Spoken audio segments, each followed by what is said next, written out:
Salud amigos, tripulantes de nuestra querida, contaminada y única nave espacial. La misma que, desde la última vez que nos vimos por estos medios, ha dado otra vuelta sobre su eje imaginario y, por supuesto, sigue generando acontecimientos en pleno desarrollo. Acontecimientos que hoy están marcados, obviamente, por la noticia del fallecimiento del comandante Fidel Castro Ruz.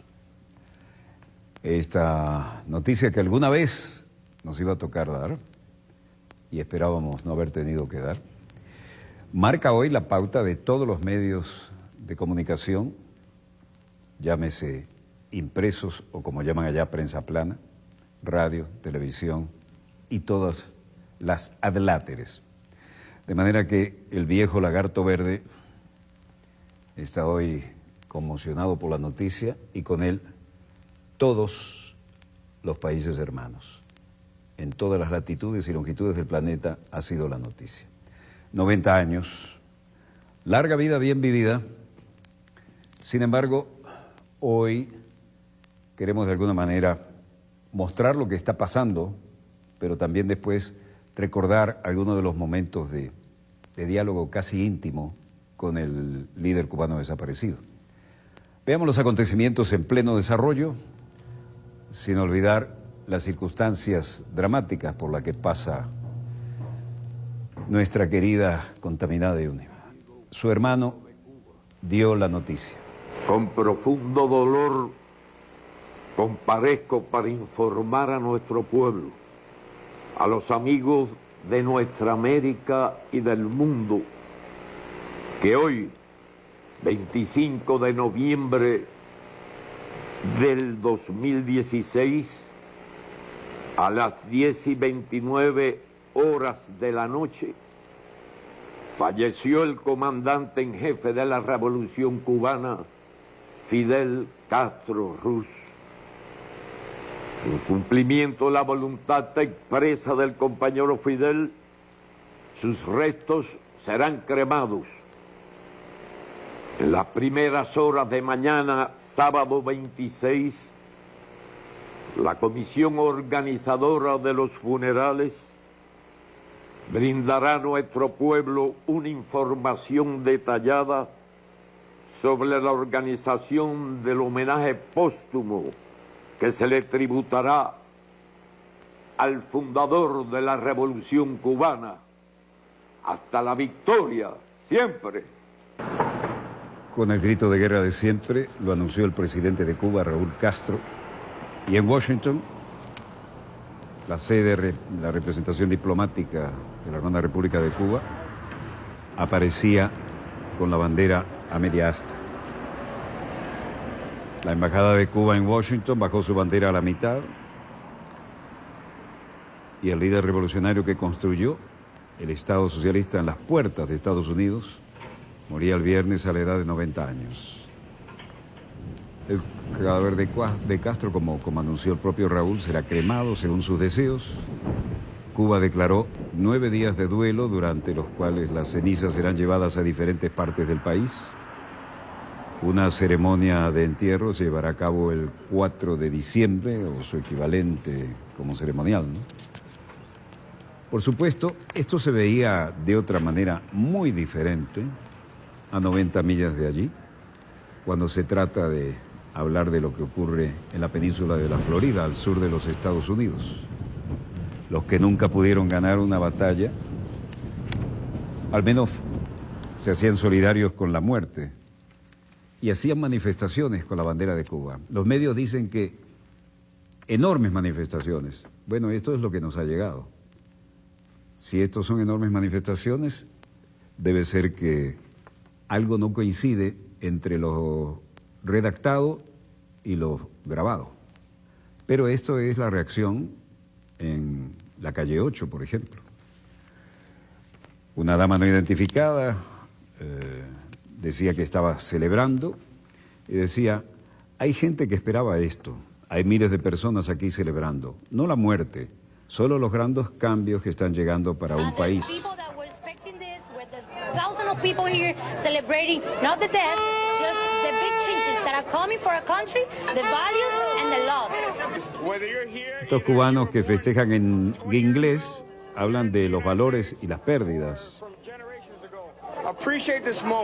Ya sea que haya nacido aquí hace 20 años, en los Estados Unidos, o desde hace generaciones, apreciarás este momento, ¿no? Asegúrate de comprender la importancia de esto para la comunidad cubana.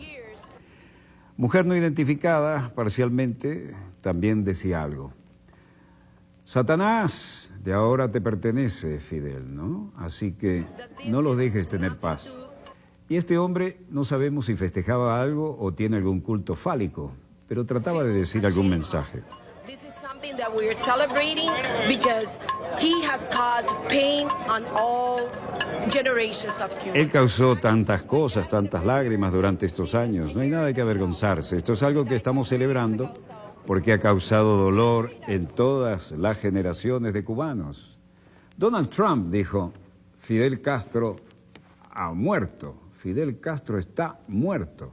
En su tweet, miren ustedes, trascendental siempre Trump, ¿no? No sé cómo haría el mundo si no tuviera los tweets de Trump, que son además muy creativos. Solo desearía que mi padre estuviera aquí para ver esto, para oírlo él mismo. Murió hace 3 años, así que estoy seguro de que lo sabe, refería a otra dama en las manifestaciones que estaban haciendo en la pequeña Habana, ¿no? En el estado sur de la Florida. Respecto a Trump, bueno, este hombre ahora es el que ocupa la Casa Blanca y tendrá que hacer frente a una realidad diferente. Las viejas relaciones, siempre frescas, entre la República Bolivariana de Venezuela y Cuba, están representadas en esta imagen. Mientras había fiestas en el Versalles de La Habana, hablaba nuestro presidente. A la inmortalidad, el comandante Fidel Castro. Entre el dolor, los recuerdos, siempre nos viene a viva voz nuestro comandante Chávez. Qué amistad tan profunda cultivaron, una amistad de lucha, de valores, para nuestros pueblos, para la humanidad, y fundaron una época. Se unió la época grande del 1 de enero de 1959 con la época grande de la Revolución Bolivariana. 2 revoluciones acosadas por el imperio, 2 revoluciones que nos hemos crecido, nos tenemos que seguir creciendo en los tiempos presentes hacia los tiempos futuros. Dejaron fundado una patria en el corazón de millones de latinoamericanos y caribeños. Y ahí vamos, qué dignidad tan grande significa Fidel. Y para decir Fidel hay que decir también Hugo Chávez. Fidel es un hombre de orientación permanente. No perdía tiempo ni un segundo para orientar los caminos, las batallas a dar, para dar el ejemplo. Yo lo visitaba siguiendo el ejemplo de nuestro comandante Chávez cada 2 meses. Estaba ahorita preparando una visita junto a Cilia para irlo a saludar, ahora en diciembre, empezando apenas diciembre. Y bueno, escucharlo y compartir con él las batallas que estamos dando en nuestra patria y en América Latina y el Caribe. Siempre tenía una palabra sabia, ¿no? Era una sabiduría andante. Estaba concentrado en investigar, bueno, con grandes resultados, experimentos para el tema alimentario, la soberanía alimentaria de nuestros pueblos, hacia el futuro. Y a eso concentraba toda su vida, haciendo seguimiento de lo que pasaba en el mundo. Así que el recuerdo que se nos viene es el recuerdo del maestro, del padre fundador, del hombre de los principios. Este momento es trascendente, ¿no? El primer papa latinoamericano reunido con el ya desaparecido comandante eterno Fidel Castro Ruz. Y no olvidemos que Fidel Castro fue educado por los jesuitas. Había mucho que hablar ahí, fuera de cámaras, ¿no? Los demás países hermanos se fueron manifestando.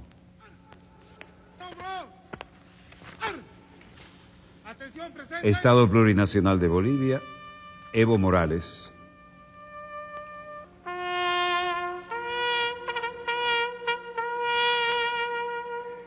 Expresar a nombre del pueblo boliviano nuestra condolencia, solidaridad con la familia de un comandante histórico, Fidel Castro, y a todo el pueblo antiimperialista de Cuba. Fidel es un hombre, Fidel como hermano, un gran ser humano, Fidel como político, un gran revolucionario, Fidel Castro es un gran maestro en principios y valores, maestro de los revolucionarios. Su lucha no solamente ha sido para el pueblo cubano, ni siquiera para el pueblo latinoamericano. Su lucha de Fidel ha sido para los pueblos del mundo que luchan por su liberación.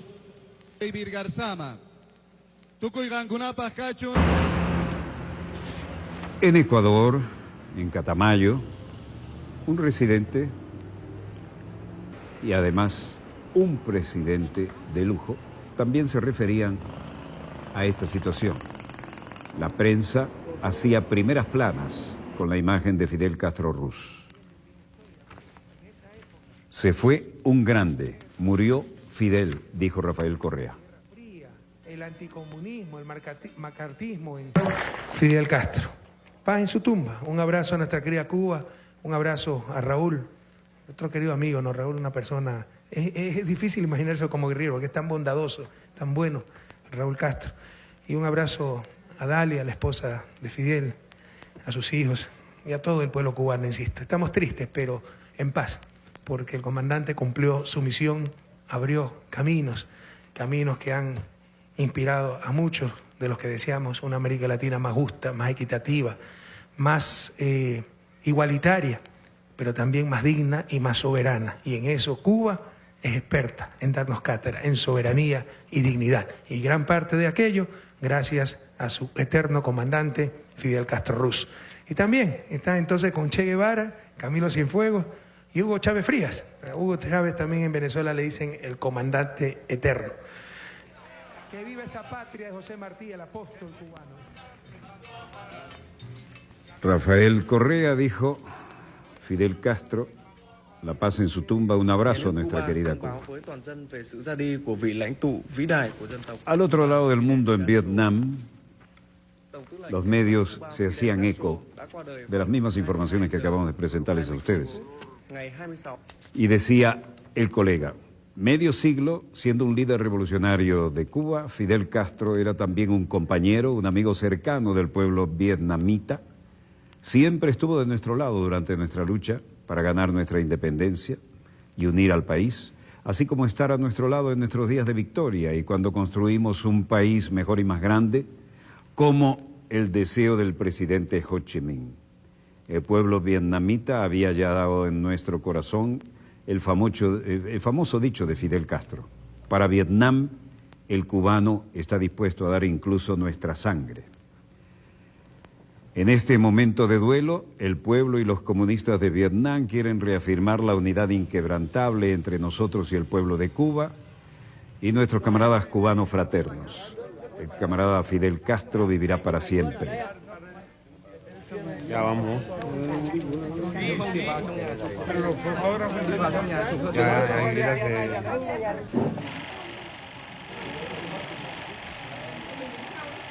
Los personajes históricos de aquellas luchas siempre recibieron con calidez al líder cubano. Su inmortal frase, por Vietnam estamos dispuestos a dar hasta nuestra propia sangre, siempre estará en el corazón del pueblo vietnamita, han dicho los líderes históricos y los presentes.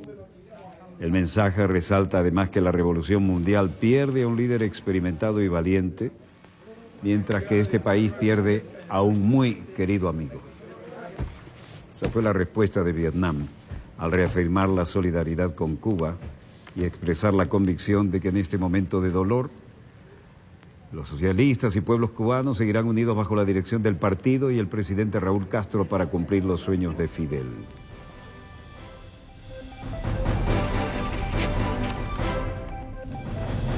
Los países asiáticos también reaccionaban.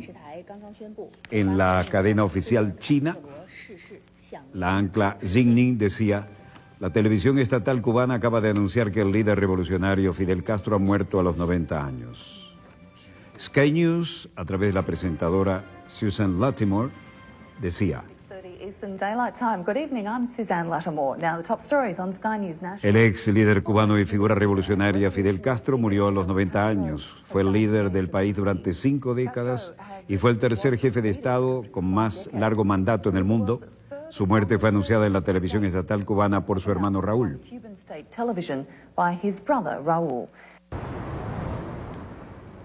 Mientras tanto, un hombre de negocio japonés de 62 años, Keiichi Sasaki, entrevistado aleatoriamente en la calle, decía: lo recuerdo como una figura relacionada con la crisis de los misiles cubanos durante la era Kennedy. No sabía que estaba todavía vivo. Luego, una arquitecta japonesa de 57 años, Shin Takayakanani, testigo vivo de la historia, y su muerte viene a mí como el final de un grande y glorioso capítulo.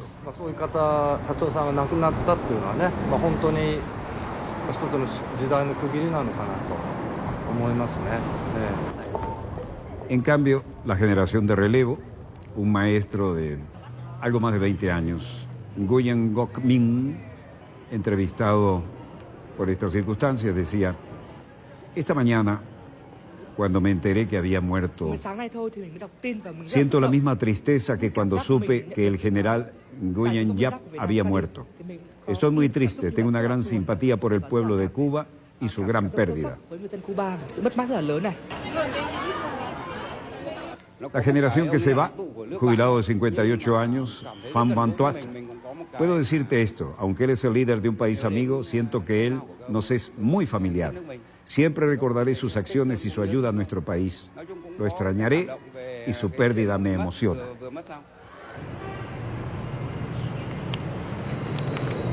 Los líderes de Asia envían condolencias por el fallecimiento de Fidel.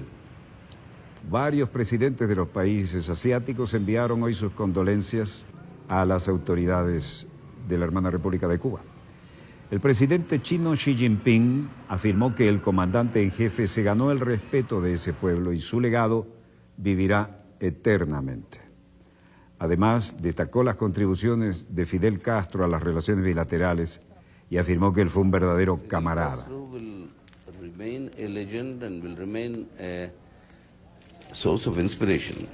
En la India, el secretario general del Partido Comunista Regional de la India, Sitaram Yechuri: Fidel Castro seguirá siendo una leyenda y seguirá siendo una fuente de inspiración como uno de los más grandes héroes revolucionarios de nuestro tiempo. Su país salió del atraso y de la falta de alfabetización, se desarrolló y desarrolló enormemente las ciencias médicas. Otro líder del Partido Comunista de la India, Prakash Karat, decía ante la inesperada noticia: esta es la Embajada de la República de Cuba en la India, y se refería de esta manera: Castro dominó los movimientos mundiales progresistas y revolucionarios y fue una figura que inspiró a todos. Todos nosotros, entonces jóvenes estudiantes de aquella época, para nosotros él era el héroe revolucionario, Fidel Castro. Sentido en ese fin de una era, pero en otro sentido, su legado revolucionario comienza ahora a vivir para siempre.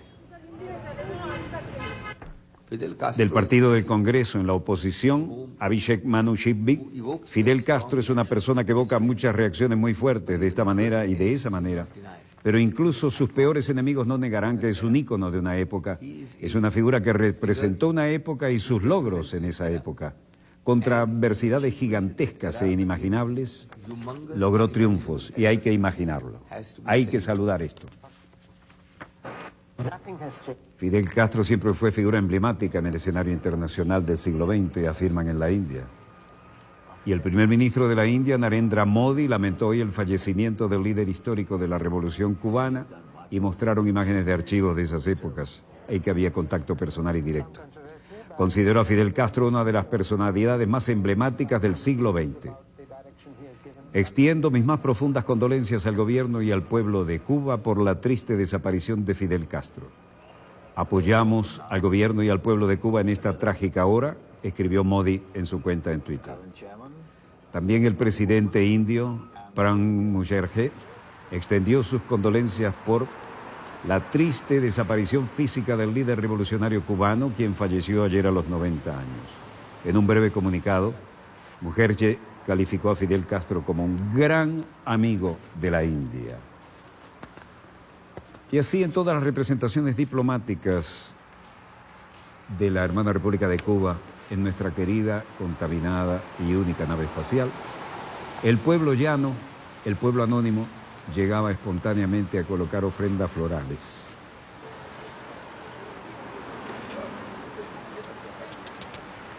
Moscú no era la excepción.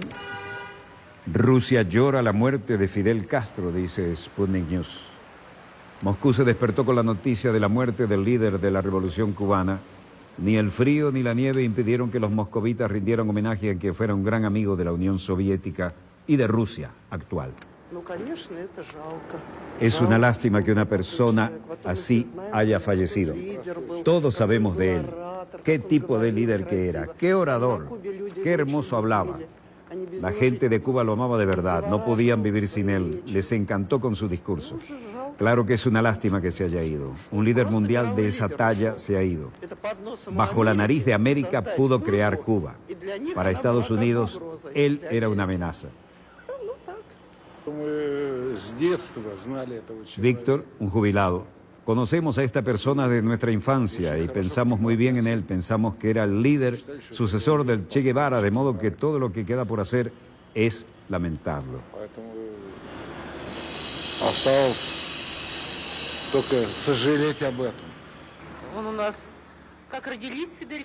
Y aquí, Svetlana dice, cuando nacimos Fidel Castro ya estaba allí y ahora estamos tristes. ¿Qué más se puede decir? Ni siquiera lo creo, porque lo enterraron tantas veces sus enemigos y luego resultó que era otra broma. Esta vez no. Ya han dicho que esta vez es real y bueno, es una verdadera lástima. Un ingeniero ruso, residente de Moscú, Grigori, una persona que puso a las 3 generaciones en solo una. Maravillosa isla hermosa y que fue famosa en todo el mundo. La convirtió en algo, la construyó, le creó una estructura. Por supuesto que es malo que haya muerto, pero creo que tal vez sirva de impulso para otro tipo de desarrollo en Cuba.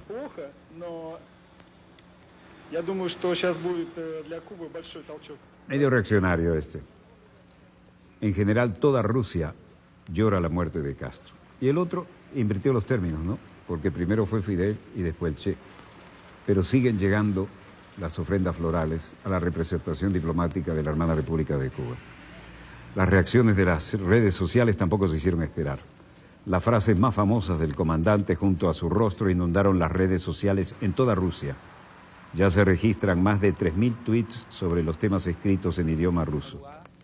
Fidel Castro enfrentó a Estados Unidos antes que medio mundo y cuando medio mundo se encontraba postrado, decía.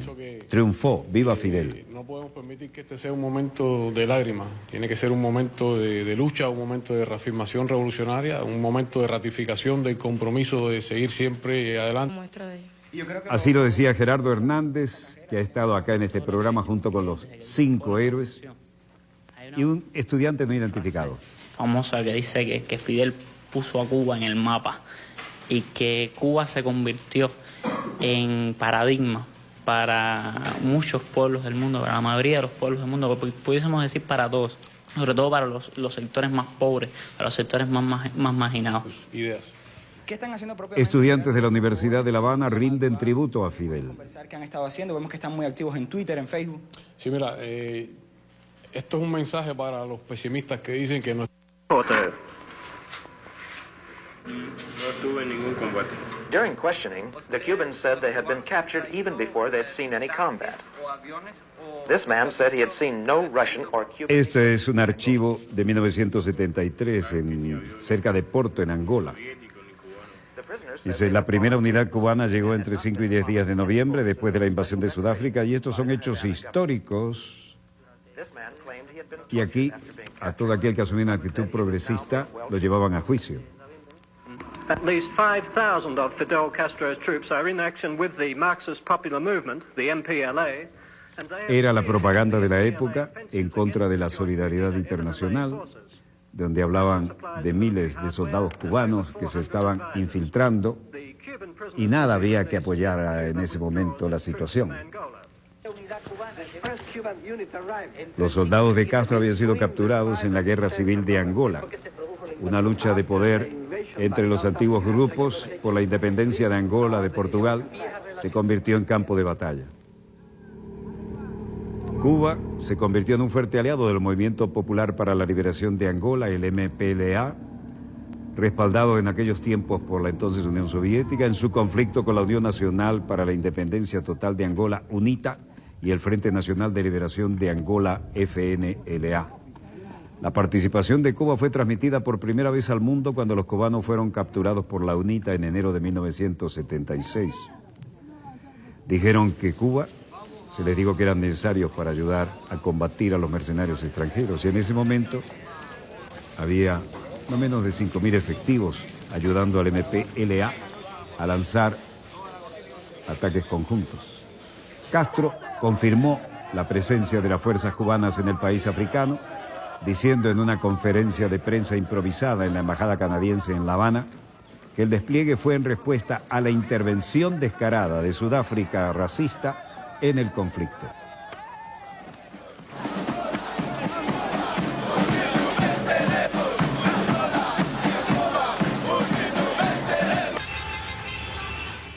Las fuerzas sudafricanas entraron formalmente en Angola en 1987. La retirada de los 50.000 efectivos militares cubanos se inició en el 89, en virtud de un acuerdo de paz de 1988 concertado por Estados Unidos, la Unión Soviética y Sudáfrica, y el último contingente salió a mediados de 1991, como lo estamos viendo, aplaudidos y con el agradecimiento. Miles de angoleños animaron a los soldados cubanos cuando el primer grupo partió de Luanda desde el aeropuerto. Parte de la historia, no toda, pero sencillamente parte de la historia contemporánea que contribuyó a escribir el hoy desaparecido líder cubano. Bueno, desaparecido de los planos de la vida, pero nadie va a poder borrar lo que ha representado y representa, y seguirá representando. Cambió la historia, incluso en América Latina, y la cambió a 90 millas de los Estados Unidos, que fue el que preparó, armó y ayudó a la fallida invasión. Recordemos que era impensable un gesto de independencia y de diferencia ideológica a esta distancia de los Estados Unidos, ¿no? Y mucho menos en tiempos de la Guerra Fría. Eso fue algo así como un caso contra natura para aquellos que manejaban la política desde el norte, ¿no? O con los criterios de la OTAN frente a la entonces Unión Soviética. Bueno, algunos festejan, ¿eh? Algunos festejan. La gente de Miami está en este momento bailando en las calles y por algo le llaman la gusanera. A ver, vamos a ver esto de Reuters, señor director. No tiene sonido, pero ya podemos ver las banderas y de dónde viene. Las tomas son muy cerradas, lo que indica que no hay tanta gente, pero se están juntando algunos, ¿sí? Por algo están allá. Volvemos a estudio, señor director. Gracias. Breve corte y volvemos con más acontecimientos en pleno desarrollo. No se muevan, ya volvemos. Volvemos con más acontecimientos en pleno desarrollo y aquí tengo los créditos para hacerle justicia al estupendo óleo del comandante Fidel Castro que tenemos hoy como parte de nuestra escenografía. Esto, que está en cámara 3 y que debido al tipo de luz que estamos usando, no le hace justicia a la estupenda textura, me voy a mover allí y ayudar un poco. Fidel se llama, obviamente, autor Germán Espejo Rodríguez, pintor peruano, y nos lo donaron, para nuestra grata sorpresa, los esposos Lidia Kuznekova y Mauro Medina, de la Galería Sala de Arte, que está, la famosa galería ubicada en el Hotel Alba Caracas, que ahora está en nuestro, ¿no? Alba Caracas de Venezuela. Además de este hermosísimo trabajo del compatriota peruano, quiero mostrarles algunos de los últimos libros que publicara Fidel, y esto es parte de la explicación de la historia, ¿no? Este es Desde la Sierra Maestra a Santiago de Cuba, la contraofensiva estratégica, firmado Fidel Castro Ruz. Pero tiene además una muestra de cariño recíproco, ¿no? Creo que había que y tiene que haber. Dice, para la doctora Lida Sonja Maneiro, cariñosamente Fidel Castro, 23 de noviembre de 2010, y por supuesto la dedicatoria de puño y letra de Fidel. Y este otro que complementa la gran epopeya histórica que ahora la hizo como escritor Fidel, La Victoria Estratégica, Fidel Castro, y esta es por todos los caminos de la sierra, otro libro gigantesco por su contenido y por el testimonio de historia. Chávez mañana, vale la pena divulgarlo bien, son de verdad oportunos y revolucionarios. Se refiere a un evento que estaba ocurriendo en ese momento. Y aquí, para Lida Sonja Maneiro, cariñosamente, Fidel Castro, y dice, postdata, 23 de noviembre de 2010. Sé que están por acá, vi a Walter en la mesa redonda del lunes, y hay muchos buenos discursos de Evo ayer y de Chávez hoy. Mañana saldrá el de Evo en mesa redonda. Bueno, la cotidianidad con que nos demostraba que en efecto, tal como dijo, esta es una anécdota que es el momento de contarla porque es el momento de rendirle tributo a la persona que era Fidel, ¿no? Me dijo una vez el embajador de Cuba, el hermano colega doble, dice, escríbele a Fidel. Y digo, yo a Fidel, pero Fidel debe tener cosas más importantes que leer que alguna cosa que le escriba yo, ¿no? Dice, no, escríbele unas cartas. Bueno, a mí me dio vergüenza, de alguna vez, hace tiempo lo conté, escribirle en la computadora. Entonces escribí como los viejos caballeros a mano. Y dije, recordando la célebre obra El correo del zar, ¿no? Miguel Strogoff. Dije, querido comandante, Miguel Strogoff ya está montado en su caballo y tengo apenas tiempo para unas líneas a vuela pluma. Bla, bla, bla, bla, bla, bla, bla. Me olvidé de eso. Pasa el tiempo y me dicen, ¿tienes correo diplomático? ¿Correo diplomático yo? Sí, sí. Y aparece un sobre Manila extra, grande. Y cuando lo abro, hay 8 páginas escritas a mano por Fidel, que comienzan diciendo, querido Walter, tendrás que disculparme mi mala caligrafía, me emociono al recordar esto, ¿no? Porque en el accidente de Santa Clara, que tú mostraste con lujo de detalles, me tuvieron que reconstruir la mano y se me hace difícil escribir a mano. Así que seré breve. 8 páginas extra de los dos lados, seré breve. Y en el último párrafo decía, te veo todas las noches en Canal 8, venezolana de televisión. Luego te vuelvo a ver en Telesur. Y cuando no te puedo ver, te mando grabar. Ese era el televidente Fidel Castro, que nos seguía noche a noche. Hoy lo seguimos nosotros, y lo seguimos en homenaje y en reconocimiento. Veamos los acontecimientos en pleno desarrollo y recordemos algunas de las oportunidades en que pude entrevistarlo.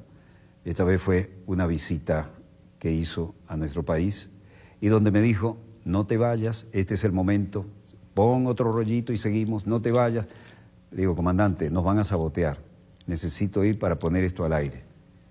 Bueno, hubo gente que arriesgó la vida con ayuda de los cuerpos de seguridad. Un avión especial nos trajo desde Oriente a Maiquetía, estaba lloviendo y un motorizado junto con Ricardo, que en ese momento formaba parte del equipo, subieron del aeropuerto aquí al canal, en Los Ruices, en Caracas, en 18 minutos.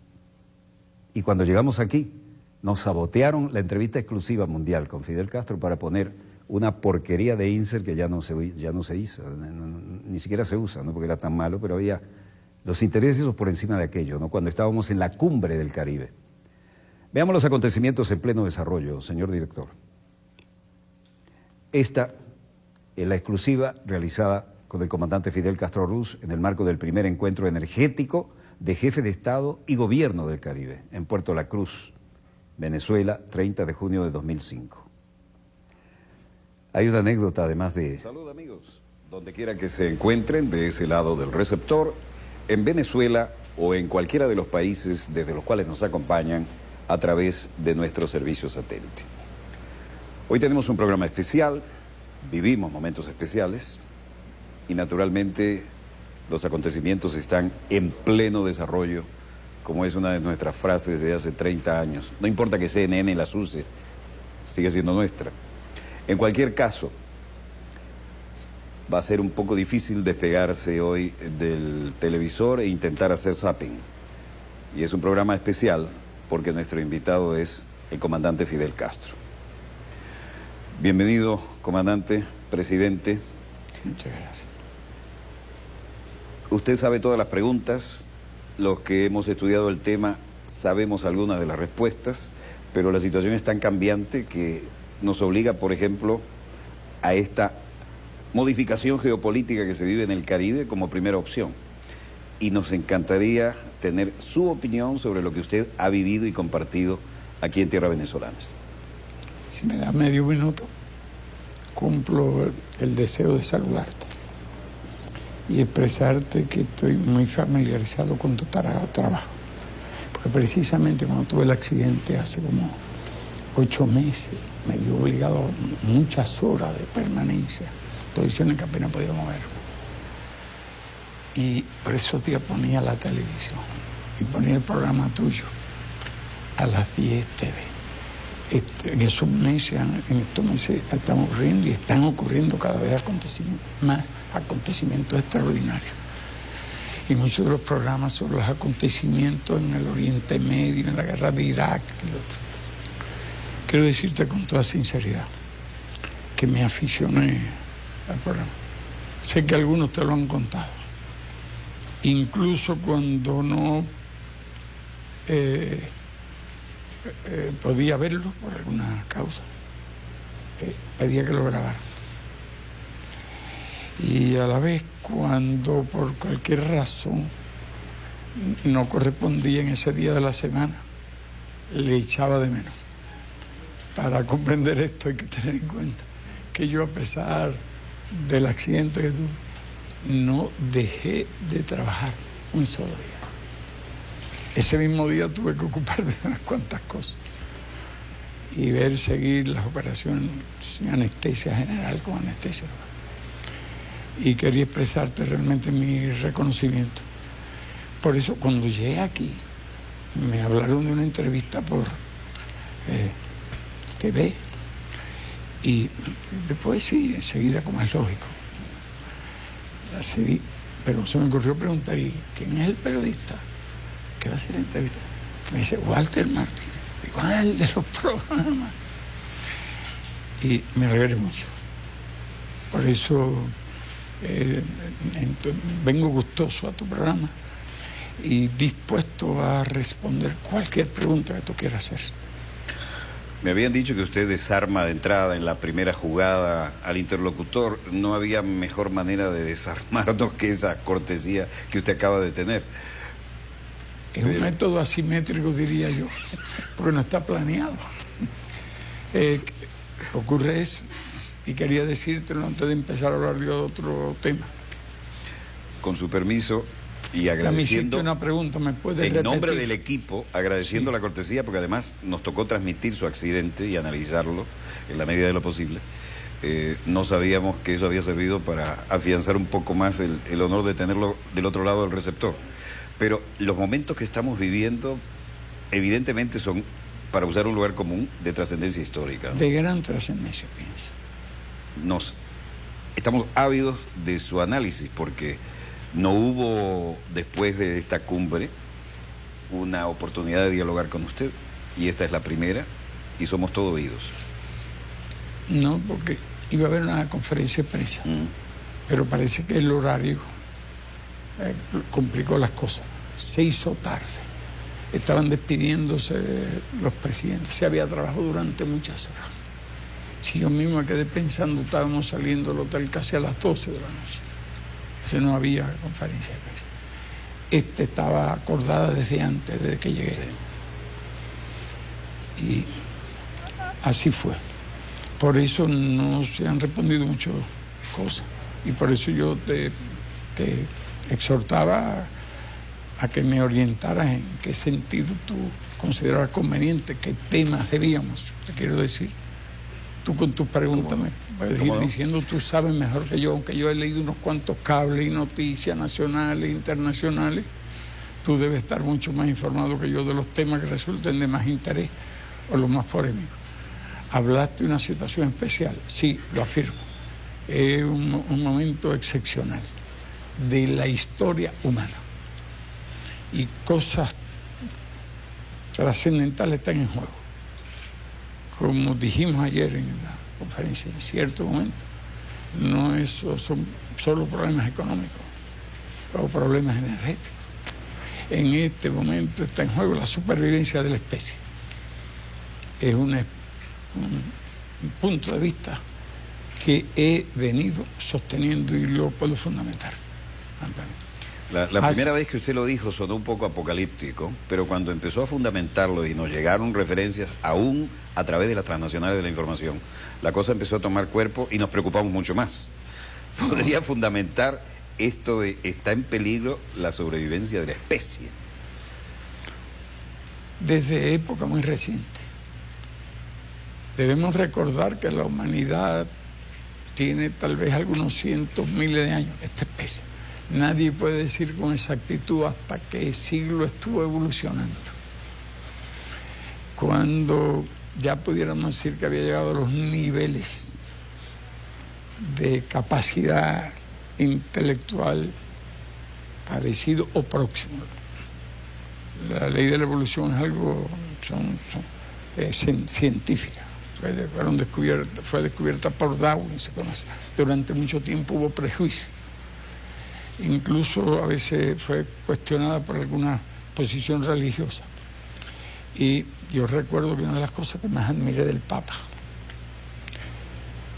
fue Juan Pablo II, fue la valiente declaración que hizo cuando planteó que la teoría de la evolución no era inconciliable con la teoría de la creación, con la doctrina de la creación, fueron las palabras.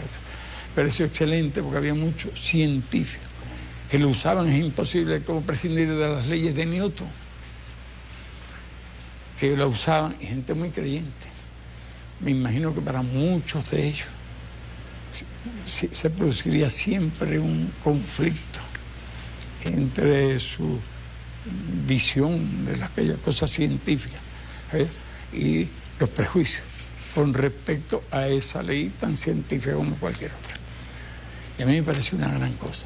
Entre los muchos puntos de vista en que hubo valentía por parte de este Papa en criticar, analizar y superar, esa fue una de ellas, que motivaban el concepto que yo tenía sobre este Papa. Y así te puedo... Este hombre, estábamos hablando del hombre, ¿qué nivel intelectual alcanzó? ¿Acaso los dioses son más inteligentes que los griegos? Lo dudo. Quienes han leído historia, obras de lo que se conservó cuando se destruyó la famosa biblioteca de Alejandría, no se sabe cuántos avances se perdieron. Y de modo, a veces una pregunta, ¿somos más o menos inteligentes que los romanos? ¿Lo hemos demostrado acaso? Hubo un cierto retroceso en el avance de la ciencia, cuando ellos ya habían descubierto ciertos principios del universo. Y entonces vino a reinar la teoría de que la Tierra era plana. Y durante muchos siglos se tuvo esa idea, hasta hace apenas 500 años. No se consideraba que era plana, y eran los marineros. Colón fue un hombre sagaz, observador, vieron, pero no se explicaba. Y después no se sabe lo que venía. Pero ya Marco Polo había estado como 200 y tantos años, no te puedo decir exactamente, para allá por China, escribió sus libros, trajo muchas noticias. Y estaba el problema, ya habían doblado también por el Cabo del Sur de África en busca de las especies.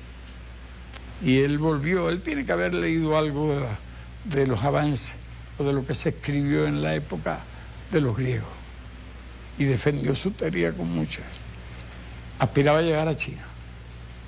No podía imaginarse este continente por el medio. De no existir, él se hunde. Bueno, después cuando Magallanes intentó el viaje dando la vuelta por el sur, dicen que llegaba con polvo de galleta. No habían conocido las investigaciones del doctor Heyerdahl, que descubrió que con el plancton, que casi se podía recoger con una tela de mosquitero, se alimentó en su expedición de la Conquista, que parece que lo de Magallanes. Pero también han leído después la historia que pescaban, dorados, distintos animales. Cuando a veces se paraba el barco por falta de viento, pues también pescaban. Pero uno sabe de eso lo que la historia dice.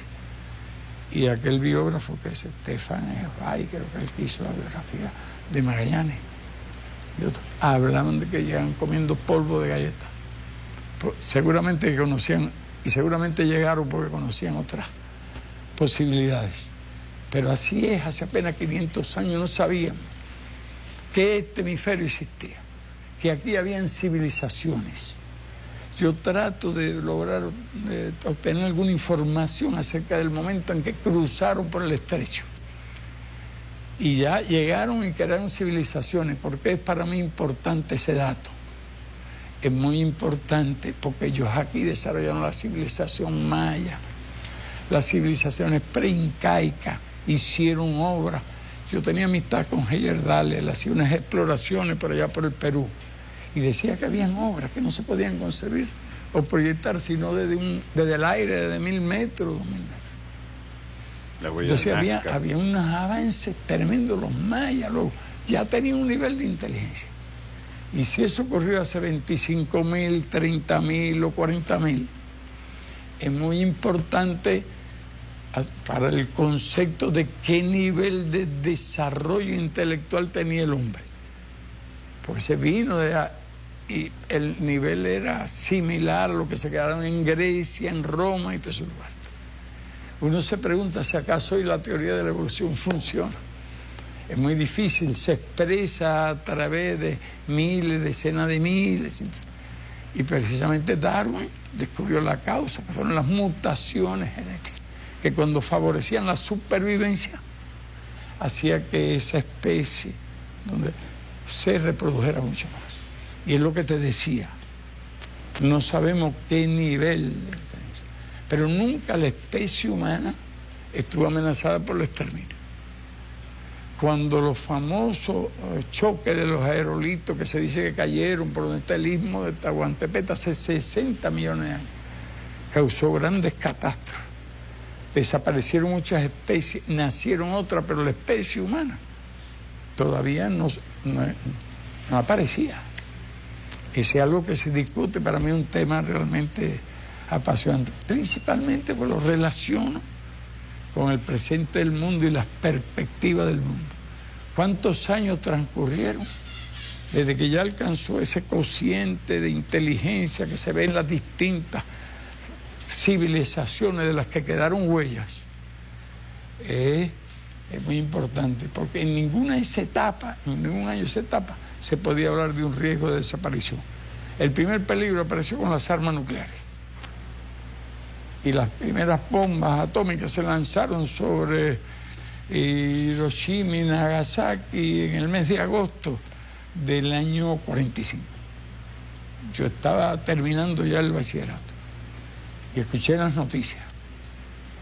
Después, entonces, eso no se hablaba del medio ambiente. Para nada. Esa palabra no se conocía. Vinieron algunos del Club de Roma a cielo abierto. y empezaron a hablar del medio ambiente, pero eso fue más o menos en los años 60. El grupo del Club de Roma, mucha gente súper optimista y que no reflexionaba con profundidad, veía aquello como una cosa alarmista, como una fantasía. Qué poco sabíamos entonces. Nada de la capa de ozono, nada del dióxido de carbono, nada del efecto invernadero, nada del mercurio en las aguas, nada de la contaminación de los ríos, los mares. Tremendo, eso se ve. Nosotros en los años de revolución lo hemos visto. Cambios de clima en Cuba, presencia de enfermedades que hace 40 años no existían, plagas que afectan. De las vacas locas no se hablaba hace 40 años. Y cuando aparece una, altera todos los precios de los productos en el mercado internacional. Porque cuando aparece uno en Estados Unidos, ya van 2 veces, ahora una sola. Entonces dejan de comprar tales productos, todos los precios suben extraordinariamente, los cálculos que se tengan de compras de alimentos se alteran. Entonces ha aparecido el medio ambiente hoy como una de las grandes amenazas. Son 2. Ahora, ¿qué seguridad tendríamos de que no se desate una guerra cuando existen decenas de miles de armas nucleares 50 veces más poderosas y más precisas que la de Hiroshima y Nagasaki?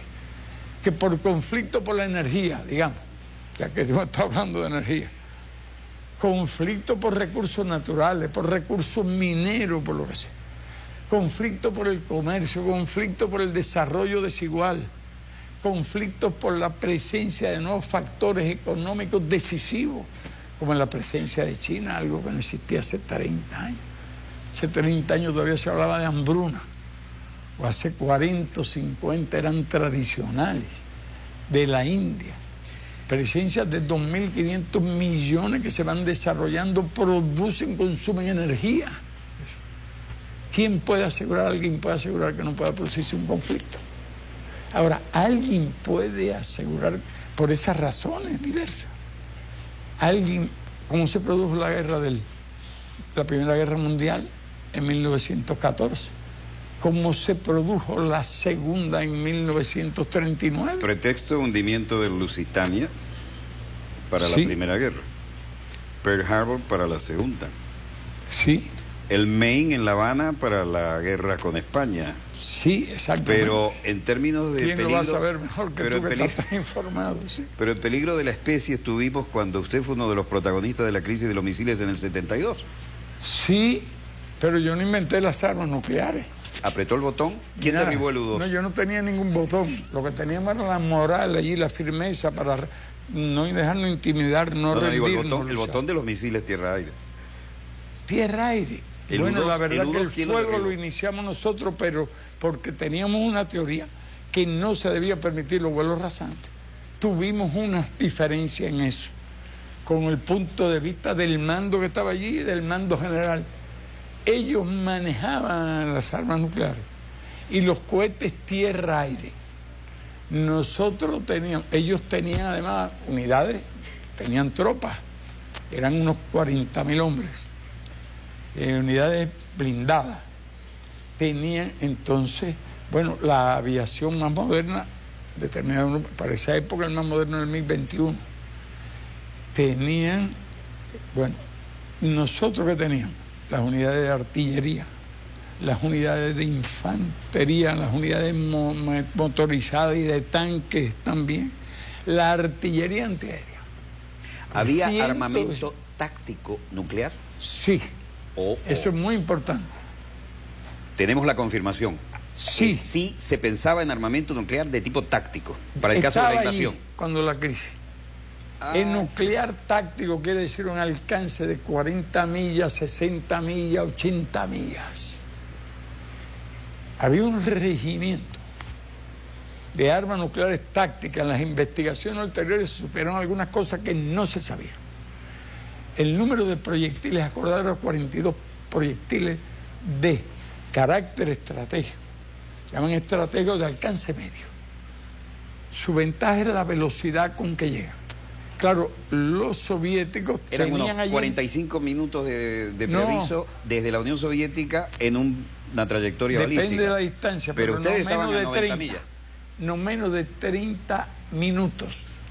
Mientras un táctico como los que tenían ellos en Turquía llegaban a Moscú en cuestión de minutos.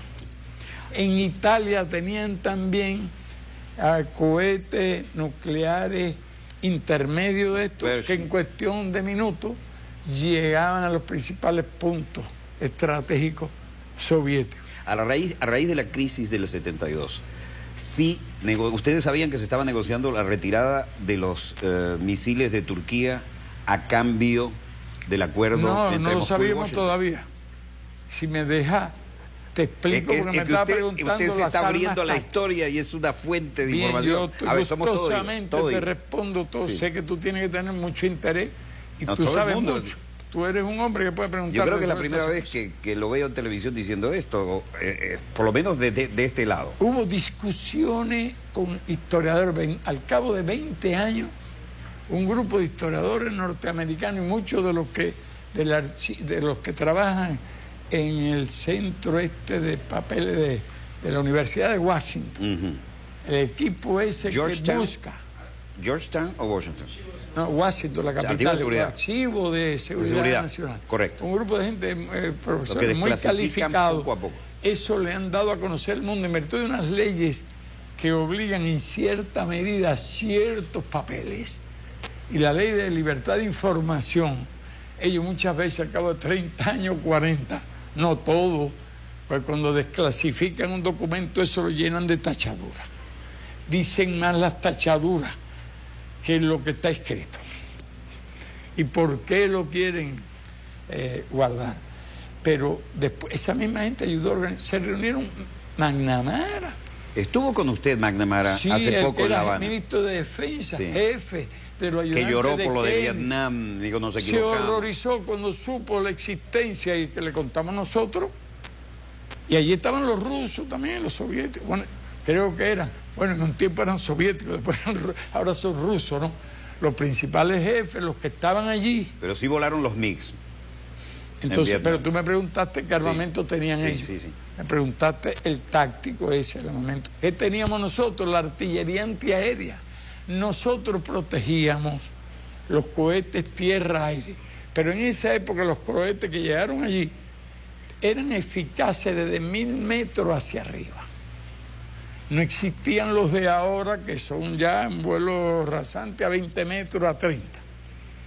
Entonces, pero los norteamericanos hacían vuelos, empezaron a iniciar vuelos rasantes. Hubo un error ahí, que fue lo siguiente: si usted instala los cohetes tierra-aire con algún objetivo y es evitar el espionaje, evitar la violación de la ley internacional.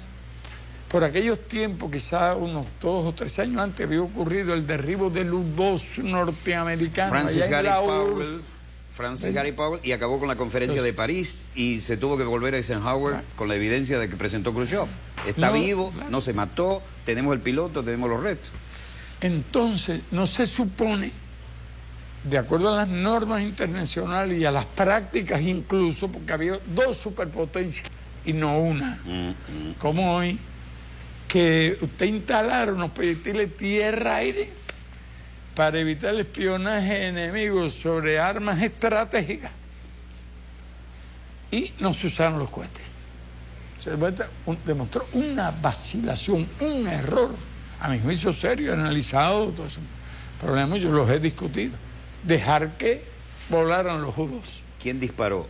¿Los soviéticos o los cubanos? Antes de Hay eso, una leyenda de espérate, que usted te digo apuntó. enseguida, yo te digo la verdad sin que me omitir nada. Está la leyenda, pero lo que hicimos nosotros, aquellos ya instalados los cohetes tierra-aire y trabajándose intensamente en la instalación de los proyectiles intermedios, empezaron a hacer unos vuelos rasantes. Vimos el peligro, como la artillería antiaérea de 0 a 1000 metros, a 2000, 3000, y teníamos cientos de piezas. De esas las teníamos procedencia china, ametralladoras 4 bocas, procedencia soviética, cañones checos de más alcance de otros milímetros, distintos tipos de armas, y eran cientos de ellas. Como vimos aquella falla técnica, aquella indefensión, porque ya los cohetes los podían ver por vuelos, hasta destruir con vuelos rasantes. Movilizamos la artillería antiaérea nuestra por nuestra cuenta y la dedicamos a proteger aquellos proyectiles tierra-aire. Entonces, esa era la situación el día antes, prácticamente, del 28 de octubre, que fue el día del derribo del avión.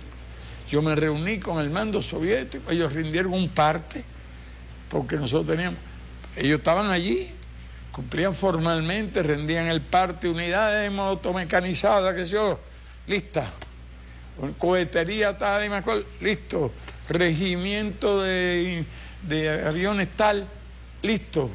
Yo voy preguntando por todo lo que estaba listo. Me dieron un parte, y bueno, vieron el parte de lo avanzado que estaba, regimiento de cohetes tácticos, no me acuerdo el nombre de ellos ahora. Listo. Entonces, la crisis desarrollándose, estaban llegando todavía en proceso. Ya había algunos proyectiles de los 42 de alcance medio. Ya estaban montados algunos. Unos cuantos. Con su cabeza nuclear. Con su cabeza nuclear en condiciones de operatividad. Ahí una cantidad de ellos. Otros venían en camino de las cabezas nucleares. Cuando se desata la crisis se desata por el error de dejar que vuelen. Entonces toman un montón de fotos, pero hubo un error político también. Se usó, en vez de usar el derecho, yo tengo derecho a esto, empezaron a dar explicaciones que no había arma ofensiva. A partir de la teoría que un arma era ofensiva o no, de acuerdo con las intenciones. Y ahí viene una batalla verbal en el Consejo de Seguridad de la ONU. Antes, no, todavía no se sabía que estaban. Pero cada vez que habían denuncias y eso, figúrate, de un tipo o de otro, no había pruebas. Aquellos decían que no.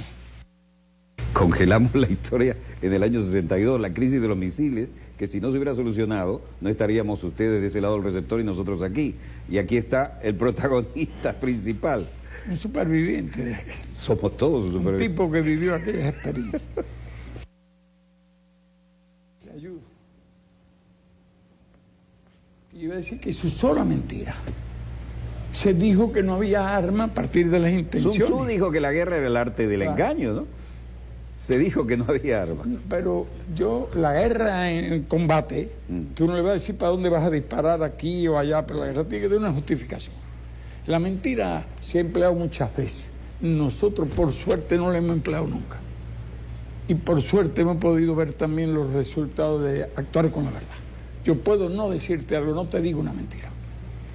Pero bien, las prácticas son las prácticas de la época de Maquiavelo, que se convirtió además en consejero de los príncipes. Un libro prohibido en su colegio y en mi colegio. Bueno, en mi colegio no estaba ni ese libro. Tú tienes el privilegio que no, estaba en el Index, sabíamos que existía. En ninguna biblioteca de donde que yo estudié estaba ese libro, ni otro mucho. Pero bien, usaron la mentira al hablar en este sentido, y yo lo he dicho públicamente, al decir que no eran estrategias. Eso de elaborar una teoría en base a que si tú tienes intención de tirar o no, un revólver no es un arma. No, porque tú no tienes intención de matar a nadie. El arma en sí, objetivamente, es un arma estratégica. Más por la rapidez con que podía alcanzar centro y porque equilibraba desventajas. Tenían todo el derecho del mundo los soviéticos. No estaban haciendo nada contra la ley. Ahí donde fue un fallo. Kennedy creyó, sinceramente, en lo que le decía, no hay arma estratégica. Pero el U-2, claro, dejan volar el U-2, no se lo impiden, que eso es lo que no es, retrata allí y tuvieron una ventaja, conocían el secreto durante varios días. Cuando se dieron cuenta que aquellas edificaciones eran para instalaciones de ese tipo, vieron incluso algunos cohetes, porque son instalaciones donde se pone. En nuestros archivos tenemos el video. combustible más las cabezas nucleares. Y había una cantidad de... Y los elevadores, los lanzadores. Sí, estaba... Entonces, dejan volar. Si hacen uso de su derecho, actúan con firmeza, hacen lo que hicieron allá, no pueden volar. Hasta incluso lo puedo advertir. Oiga, no pueden volar. Todo dentro de la... No pueden volar sobre Cuba. Sí, no pueden volar. Si quieren volar sobre la capital, no pueden volar, en 2 palabras, sobre ningún lugar, porque tú no puedes aceptar los derechos a media. Entonces, no hicieron, lo retrasaron. Ahí le dieron una tremenda ventaja al adversario, que conocía la instalación y maniobró. Y realmente Kennedy actuó con capacidad, fue inteligente, se movieron el terreno diplomático, todo preparado. Cuando él citó una conferencia, que tal día yo adiviné de inmediato que se iba a referir a eso. No perdí ni un minuto, instrucciones de orden de movilización total. Alerta de combate, se movilizaron todas las fuerzas, toda la artillería. Eran cientos de miles de hombres.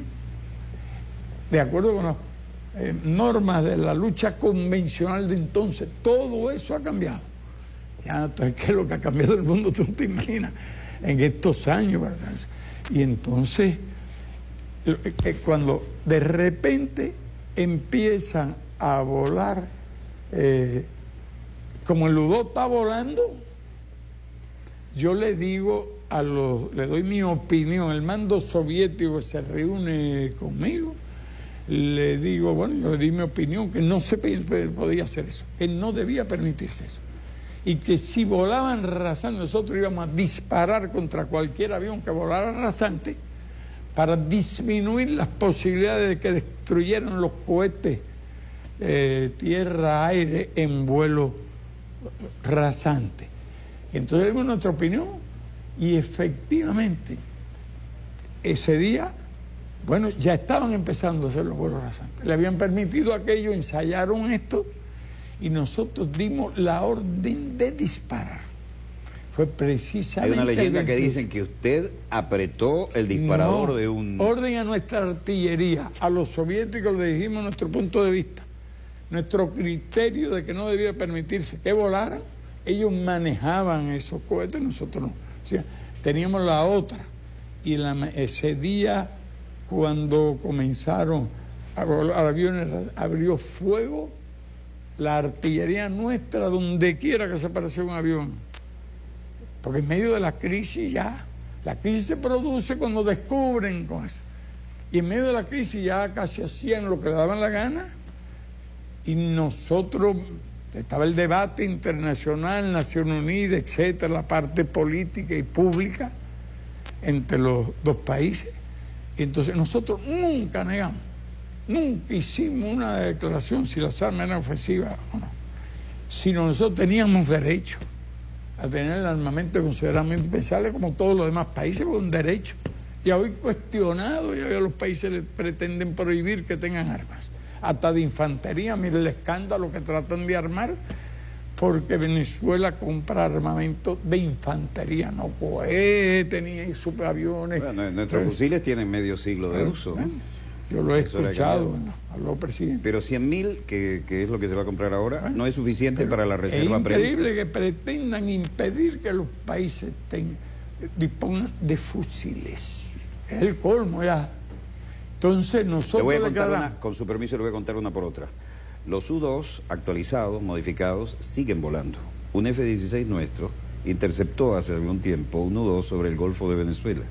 Y nadie me lo puede negar porque yo vi la película de bordo tomada por el F-16 y hablé con el piloto. Obviamente no había intenciones de derribarlo, pero sí fue interceptado. Ellos volaban 30 kilómetros, yo ignoro el alcance que tiene la aviación de fue F-16. Algo más de 40.000 pies. Algo más, estaba muy cómodo el hombre. Él podía volar más alto. Sí, estaba muy cómodo. 40.000 pies, 45.000 pies. 45, 12.000 metros. 14.000 metros. Sí, 14.000. Ellos volaban ya el F-16 sobre estaba Cuba crítico. a 30 kilómetros. No, tremendo, dejaban unas... ¿Cómo a 30 kilómetros? Me acaba de decir que era rasante. 30, no, a los dos podían alcanzar aquella, retrataron aquella de los 30. Son dos historias. Tenemos las fotos. Claro. Y entonces, así, en ese momento, y advertido ellos, le dijimos que abriríamos fuego.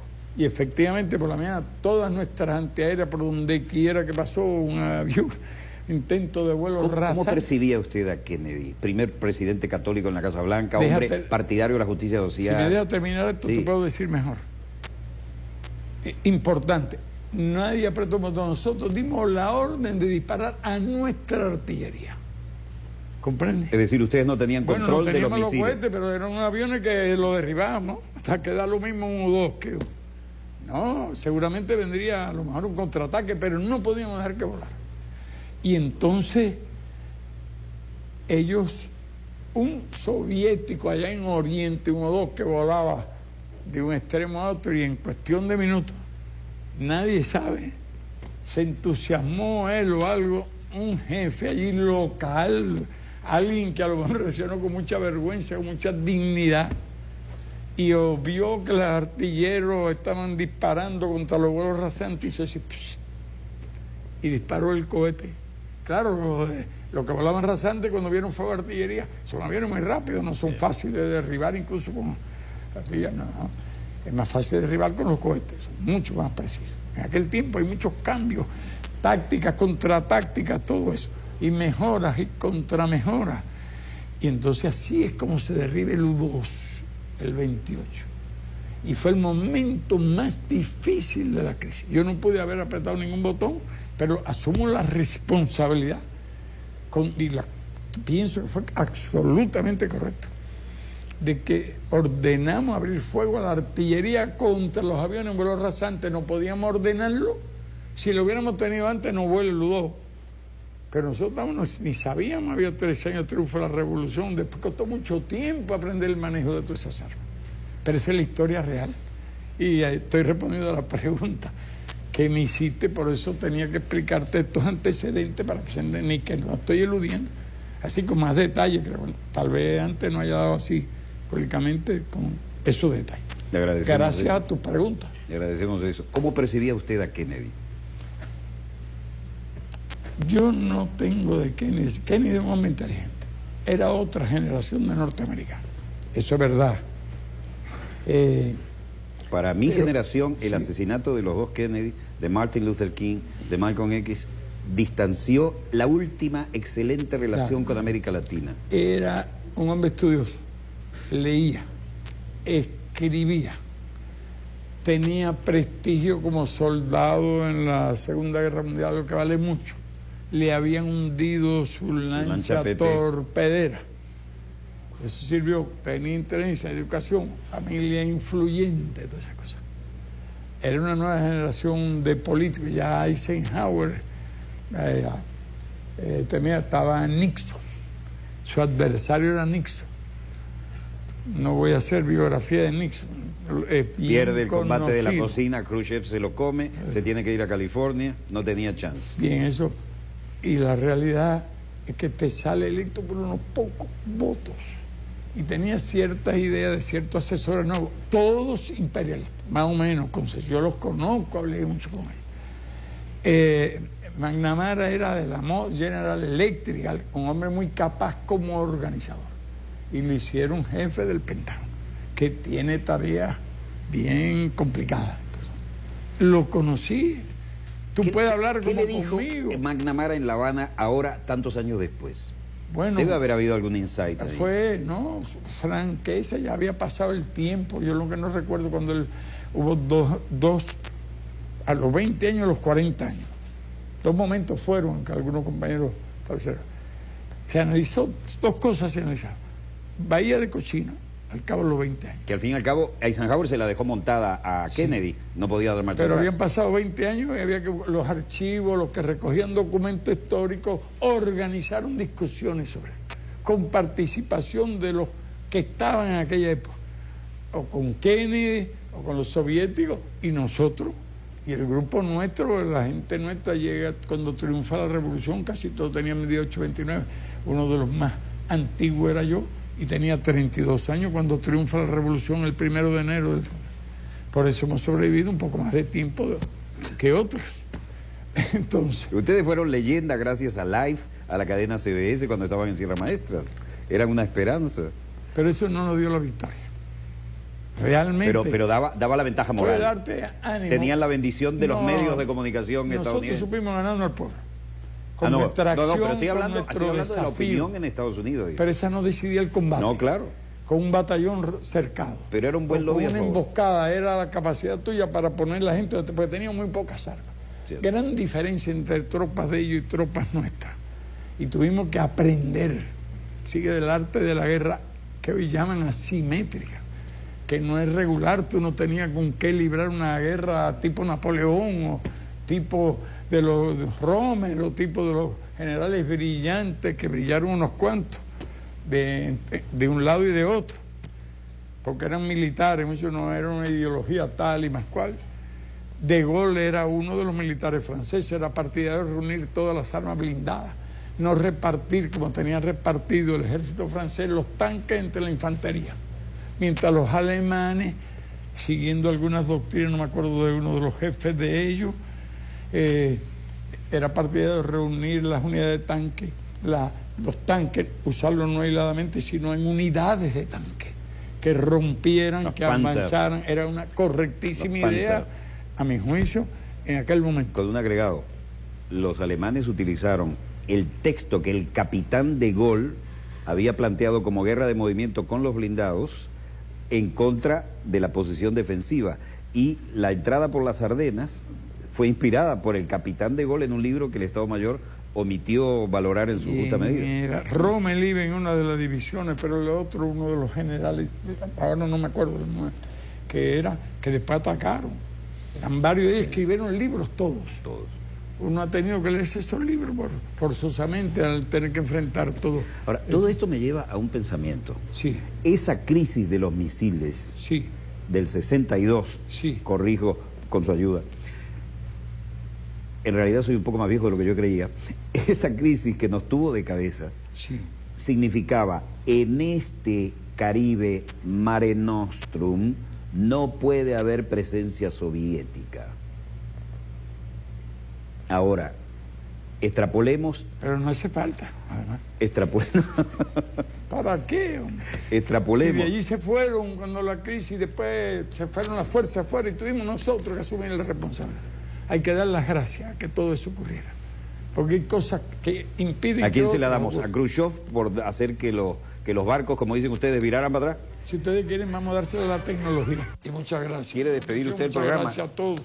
Muchas gracias al pueblo venezolano. No quiero usar palabras. Nada. El equipo quiere despedirlo como hacemos en las grandes ocasiones. Equipo, ¿cómo quedó esto? ¡Bien! ¿Cómo? ¡Muy bien! Gracias. Disponga usted de las cámaras, señor director.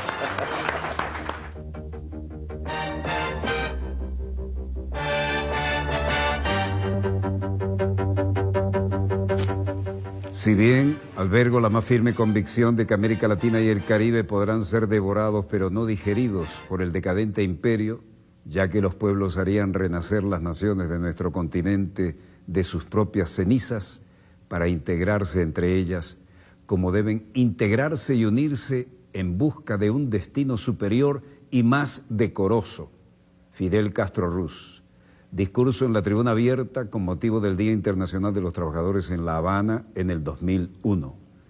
Y otras de las tribunas que usó con verdadero éxito fue la de las Naciones Unidas, no hay duda de esto. Pero este hombre hoy viene del fondo de la historia. De que los problemas del mundo se pueden resolver con armas nucleares. Las bombas podrán matar a los hambrientos, a los enfermos, a los ignorantes, pero no pueden matar el hambre, las enfermedades, la ignorancia. No pueden tampoco matar la justa rebeldía de los pueblos.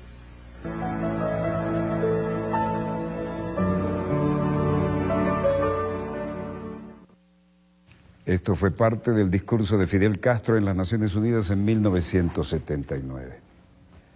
Y así cerramos este tributo a este hombre que ha hecho historia y que ha estado casi como protagonista de lo que pudo haber sido el fin de la historia. porque los que tuvimos edad suficiente para razonar lo que fue la crisis de los misiles en el Caribe, no olvidaremos nunca aquellos días. Como yo no olvidaré el primer discurso que le escuché en la explanada municipal en Montevideo, en la República Oriental del Uruguay, cuando yo había dejado la Fuerza Aérea, estaba estudiando la preparatoria de medicina, estoy hablando en la década del 60, el golpe después vino en el 73, yo llegué aquí en el 69, ya habíamos ganado para cuando el golpe 2 premios nacionales de periodismo. Pero hoy queremos recordar a este líder, en su magnitud como ser humano. Puede haber o no diferentes opiniones, pero no hay duda que marcó la historia contemporánea. Y aquí rendimos tributo a su solidaridad, a su valor como ser humano y como comandante. Y al fin y al cabo, un hombre profundamente cristiano, ¿eh?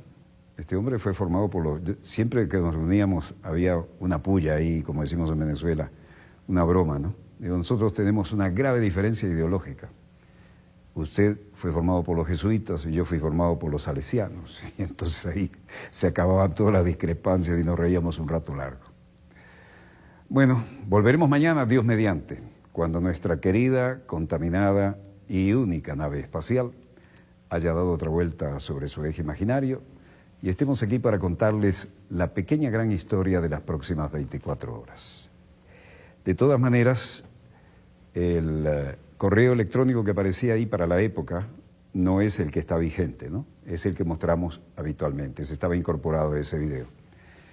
Él, Fidel Castro, me dijo, no te vayas, este es el momento, pon otro rollito, sigamos hablando.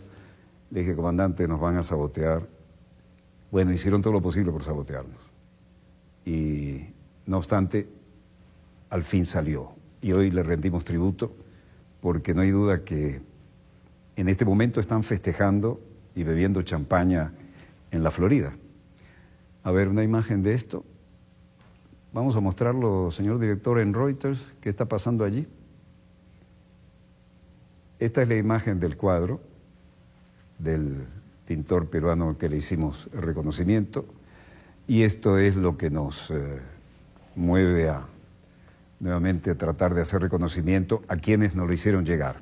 Fidel se llama, por supuesto, el autor es Germán Espejo Rodríguez, un pintor peruano, y fue donado por los esposos Lidia Kushnekova y Mauro Medina, de la Galería Sala de Arte ubicada en el Hotel Hablo a Caracas, Venezuela. Con esta imagen queremos despedir este programa. Mientras tanto, donde quiera que se encuentren de ese lado del receptor, gracias por permitirnos estar allí con ustedes.